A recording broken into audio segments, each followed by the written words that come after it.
All right. Do you want to introduce us, or how do you want to do this?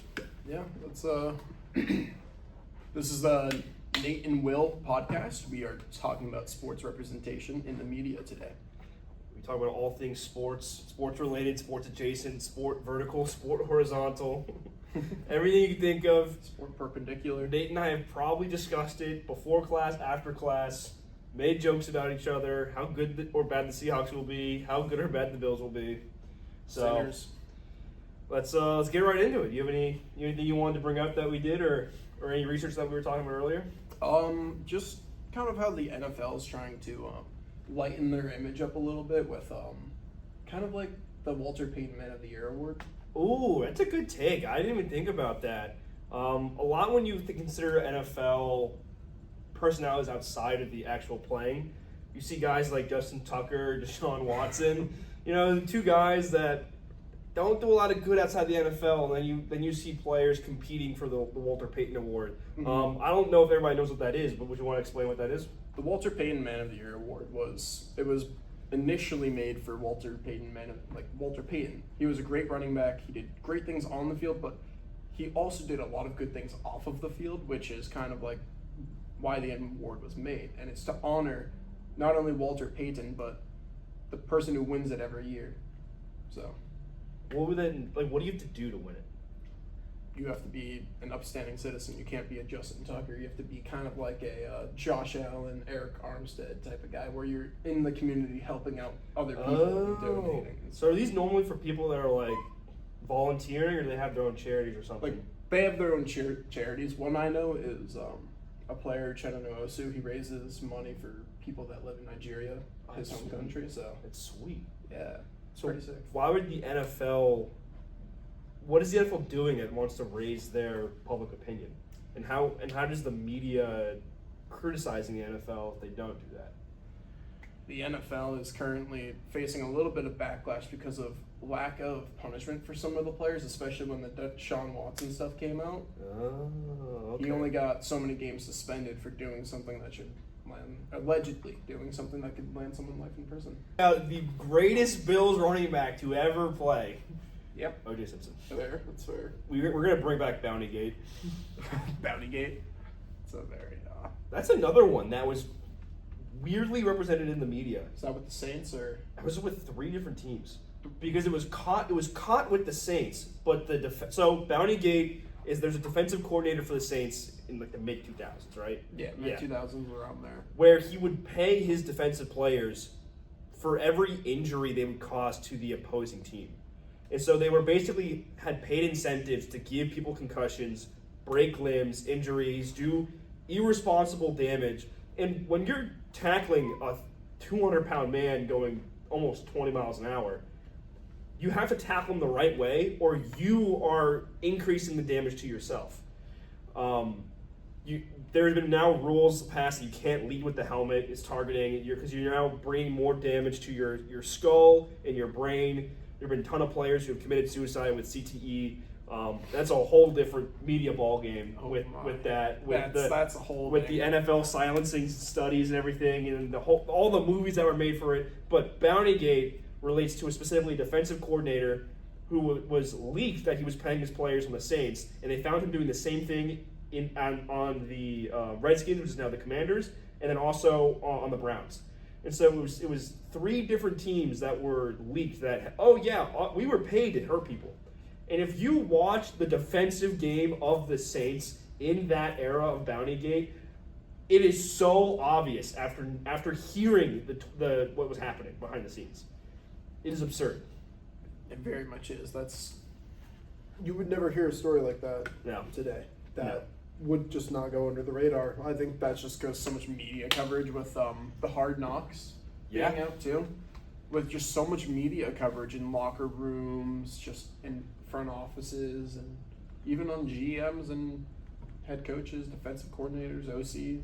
I would argue that because of the media's involvement in almost all the day-to-day lives of all these athletes, we aren't going to have big stories like Bountygate anymore. No. Because there's nothing that you can't really hide. You can't hide it. There's no privacy. And to that extent, is that Is that good? Is that bad? Is it good that they don't have any privacy? That they're always under the scrutiny of being a good moral figure for the public? I mean, in a way, yeah, but then the media is going to try and like uncover some drama that might be happening, and then it's just like, well, why are you getting into these players' personal lives? That's true. Because then it gets to a whole different level. Like, they need some privacy. They're still in the face of everybody on the media, but like, they still need some personal privacy. They're humans at the end of the day, so media can have a negative effect on some of these players, I think. Do you think there should be like a hard rule of where that privacy starts and ends? Like if they're on the field or if they're in the stadium, does that privacy end? Like if they're in a locker room or anything like that? No, in the locker room, they're filmed in the locker rooms. Yeah. That needs to just immediately put to an end. You can't wait till the press conference to talk to these guys. That's true. You have to be in the locker room where they're changing and stuff. Maybe having a personal conversation with a teammate. Like maybe if you're filming the head coach talking about like, we deserve this win and all that stuff. Yeah. But if it's not that, then why are you to ask them something you can ask at a press conference? Like, What I'm getting at is that the younger Bosa, I forget his first name, Nick, was wearing a MAGA hat on I think it was Thanksgiving. I think it was Thanksgiving. And he got so much scrutiny for his political beliefs for wearing that hat.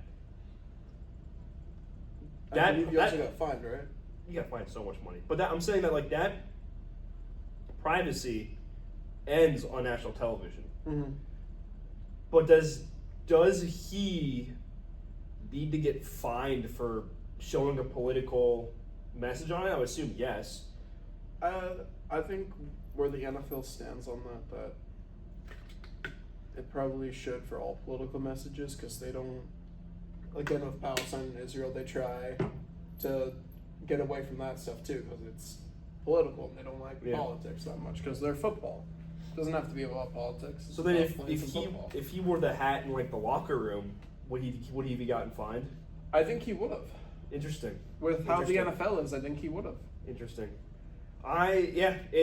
It's a slippery slope. Again, discussing privacy and all that. I think because he was on national television, there's more of an outcry for that. Mm-hmm. So I think it was deserved to have that fine if you're displaying like that, like on national television.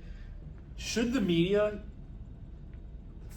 It's gonna make them so much money. But should the media be allowed to take interviews that will instigate more drama? No. I mean, they're going to, but no. Why? Because the last thing these teams want is drama. And, well, the first thing that the headlines, the media, all that stuff the news companies want is drama. Because drama can really make things kind of go haywire sometimes. Like, even in a franchise, like the Russell Wilson trade, he was unhappy. The DK Metcalf trade, there was so much disparity when I was reading all these things, like, oh, he's not getting traded. Oh, he's getting traded because he says he doesn't like it here. False narratives come out of drama as well. So, you say anything bad, it's kind of someone's going to pick up. So then I guess I'll leave us at this. The media's portrayal of our teams, our athletes that we're interested in, or the brands that we're interested in, definitely shape us as an audience's views on everything. After everything we've talked about, what would shape it the most, and is it for the good or is it for the worse? What would shape it the most? Probably just a lot of media attention. Like if we give, let's say someone does something heinous, I'll just pick a random player. The negative media attention he would get would be bad for the sport as a whole, because some people will see that and be like, I don't want this guy on my team. I don't want this, and say that ends up being fake. Most of the media outlets that said this happened aren't going to own to their mistakes. They're not being held accountable for this. Most reporters are like, he did this terrible thing, blah, blah, blah, blah, blah. That's end all be all. And then sometimes they double down even after they're proven innocent. It's kind of disgusting for reporters. Let's say we have two individuals that both do the exact same horrible thing. One's a professional athlete, and one's just a regular Joe Schmo. He's an accountant. He clocks in and goes to work, whatever. They both do the same horrible thing. But the athlete is more publicized because he's the athlete. Mm-hmm. Do you think that he has responsibility because he has such a public life to keep his private life under wraps so that it doesn't become public? Because nobody cares about the accountant and what he does.